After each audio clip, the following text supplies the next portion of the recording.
So today I'm going to show you how to make this cute little sweatshirt into a bow shirt. Bows are real popular right now, and I was in a real expensive boutique and I saw this exact look for about $60 to $80.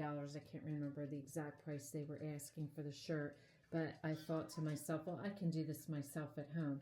So today I'm going to show you how to make this shirt.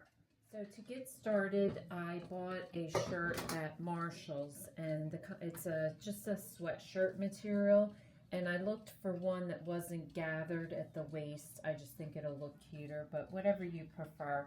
I'm going with the gray color and the pink satin ribbon. So I just got one roll, 7/8 inch, 7 yards of satin pink, and then a thread that matches your ribbon with a needle. And then the other important thing you're going to need, I'm using the fray check, which is just a clear glue that you're going to put on the edging of your ribbon so that it doesn't fray.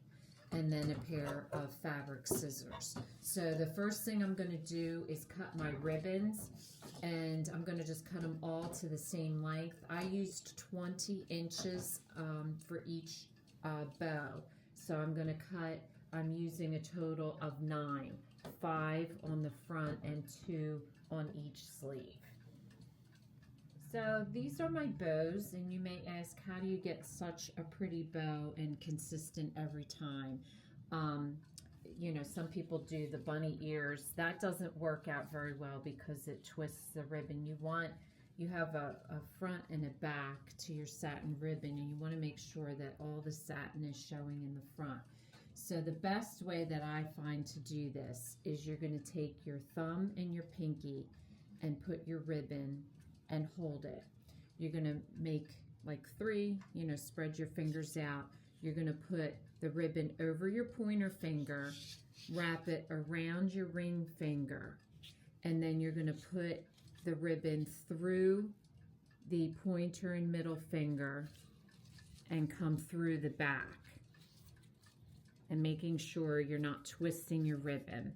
And then you're going to bring that across what you just put behind, and you're going to loop it through like this, and make sure the satin is in the front, and then you're just going to pull it tight, and that makes your beautiful bow that you see. And positioning will be key, because you see here sometimes it takes a little bit of practice of how much ribbon to hold. I didn't hold enough, and then my ends were a little off.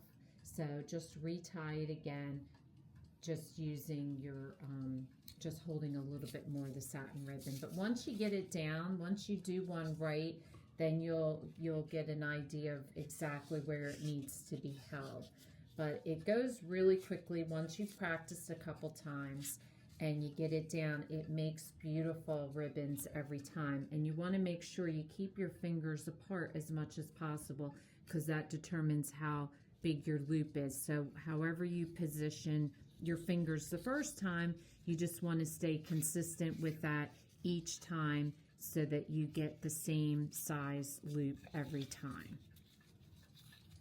So once you're happy with the shape of your bow, then you're just going to take your ends and you're going to trim them at an angle with a nice pair of fabric scissors so you get a clean cut.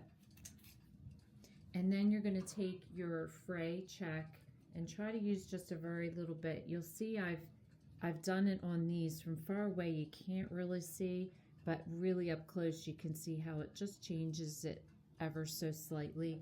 But from far away you're not going to even notice. But as little amount that you can use, the better. And you just want to get that end so that it doesn't fray.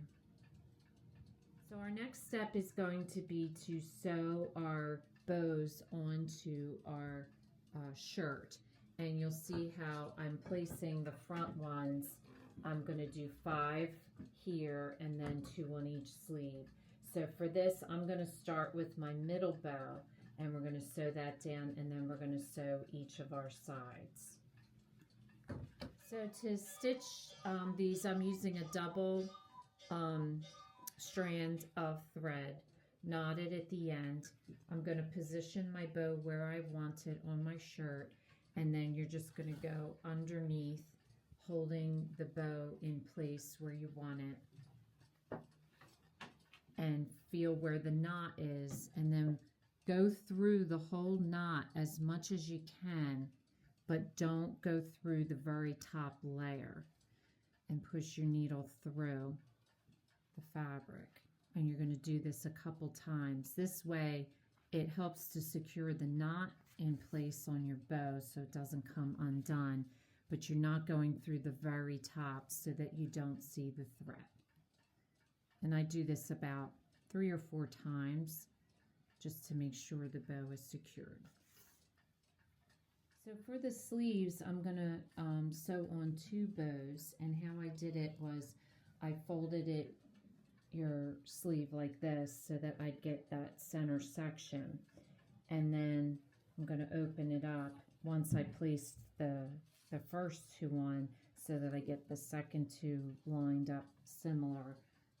I just put them next to each other and do it that way, and then you're just going to go up through the sleeve just like you did on the shirt, hold the bow in place, and then stitch through the knot.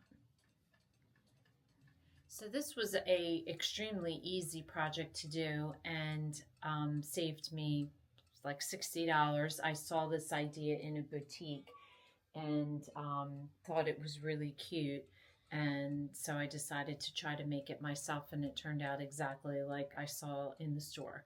So if you like bows, they're really in right now. This is a really cute project to do. Something easy that'll save you a lot of money. So if this is your first time watching, welcome, and please don't forget to subscribe. If you want to receive future notification of posts, hit the bell. And if you like this video, please give us a thumbs up. Thanks for watching, and we'll see you again soon.